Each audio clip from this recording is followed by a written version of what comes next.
Hey everyone, welcome back to my YouTube channel Code with Deepa. So today is day 53 of solving daily problems on Geeks for Geeks. Now let us see what today's problem is. So today's problem is K distance from the root, and it is asked in Amazon, Microsoft, Samsung, Ola Cabs companies. Okay, and it is based on tree data structure. So now let us try to understand this problem. So this given problem says that you are given a binary tree. Let's say, for example, you're given a binary tree and having n nodes and an integer k. Now you have to print all the nodes that are at k distance from the root, and root is considered to be at 0 distance.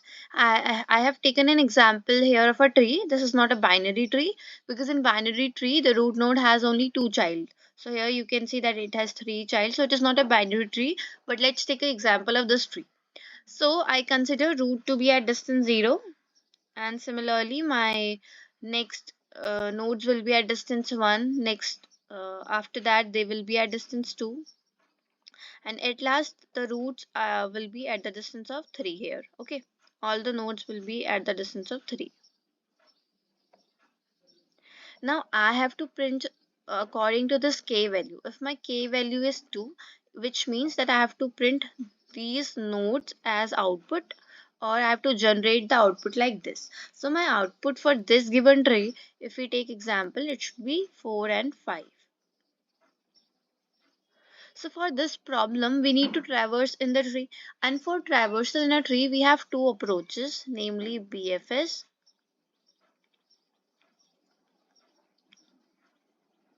and DFS. BFS stand for breadth first search and DFS stand for depth first search. For BFS, we use queue data structure, and for DFS traversal, we use stack. So in this given problem, we will use BFS approach to solve this problem. And what we have to do, we have to reach this particular level.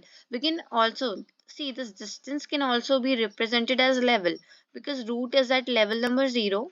Level means at which particular part of the tree my nodes are present. This we call level number 1, and which is at k equals to 1 distance. This is level 2. BFS we do level order traversal, that will traverse the nodes one by one, and we will keep a track in a count variable, that when my count becomes equals to the distance, and which distance is stored in k, then in that case, for that particular all the nodes, for the all the nodes which have k distance from my root, I will add them into a list. Okay,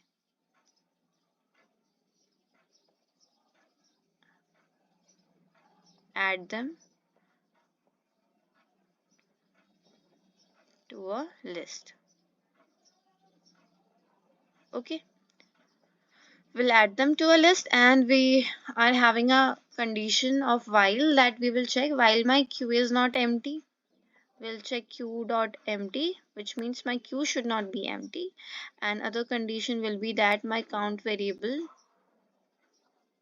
should be less than k, because after that we need not to traverse the tree. If it okay,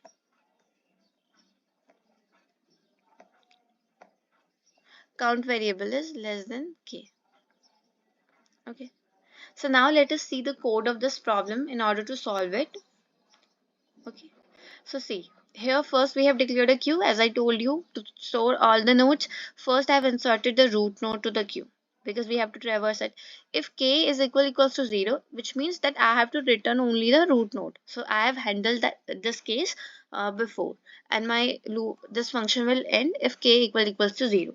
Otherwise, as I told you, we have to keep the track of k distance from our root node, which we will do with the help of this count variable. Now, this is my while condition, which checks that whether my queue is empty or not.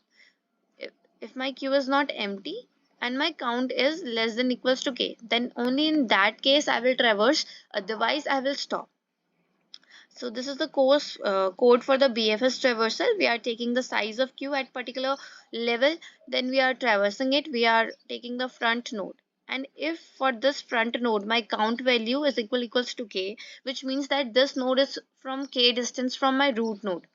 Let's say my k value was 2. So first it will check that count 0 is not equals to 2, count 1 is not equals to 2, and then third condition will be count 2 is equals to 2. This condition will be true.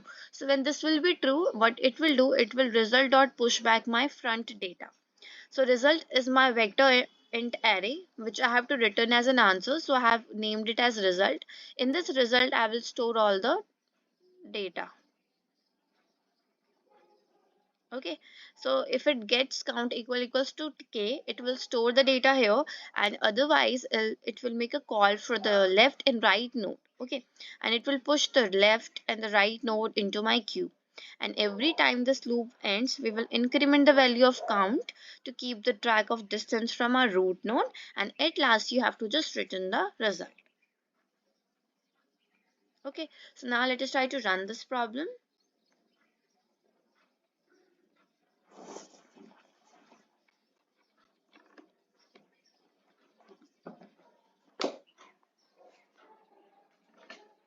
So it is producing correct output, and you can also submit it to check for other test cases also.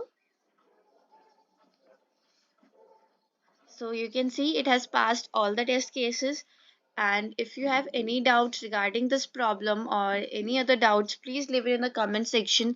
Like this video, comment on it, subscribe to my channel, press the bell icon to get daily notification about the videos I'm posting here. Thanks for watching. I will see you in the next video.